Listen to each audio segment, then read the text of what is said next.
In 3 quick steps, I'll show you how you can buy a $800,000 home in 100 days, even you don't have a down payment.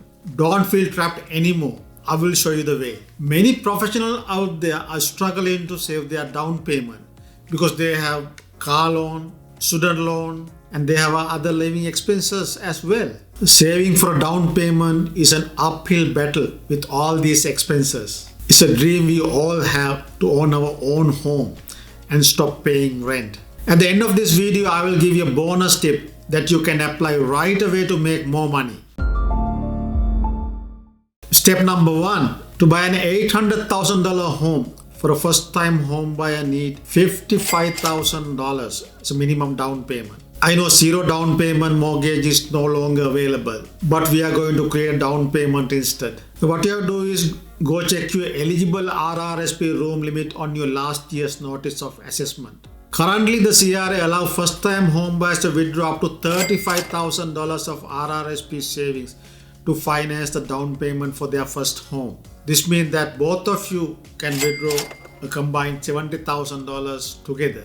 Here I discuss this topic more in details in another video, and the link will be attached to the description below. Now that you know your RRSP room limit, then go to the bank of your financial institute and then apply for a RRSP loan up to $35,000.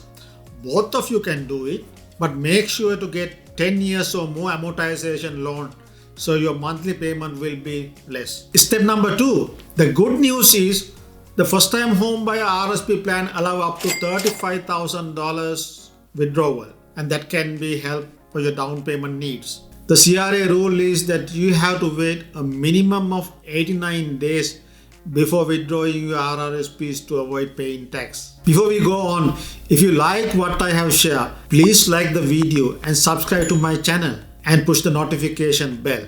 I share real estate and personal finance tips just like this every week. This way you won't miss it. Step number 3. How much do you think is the minimum down payment requirement to buy a $800,000 home? It is $55,000. Now you have $70,000 in your RRSP account readily available to use. That's wonderful, isn't it? Now go get your mortgage pre-approval and start looking for properties that you want to live and you want to buy.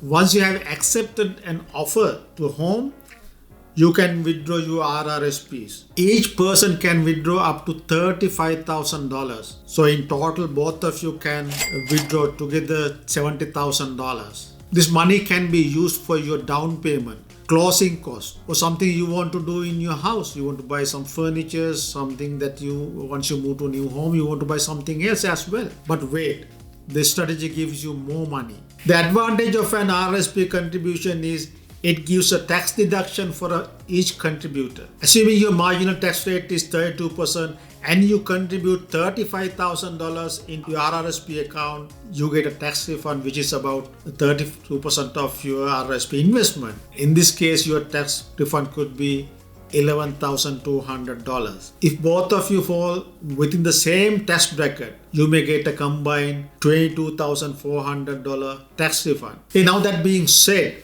I have a special bonus tip for you. If you follow step number 1, before the RRSP contribution deadline of the year, then you get the tax refund for last year's income. For this year 2021, the RRSP deadline is March 1st. If you do this now, you will get a healthy tax refund when you file your taxes in few weeks. Congratulations! Now, as I said before, you have a down payment to become a homeowner for an $800,000 home in 100 days. And you will get additional tax refund that you can use to decorate your house, and if you want to pay some other debts as well. Or you can keep that additional money as an emergency fund, so you can use for any emergency requirement when you bought your first home. Thank you for watching.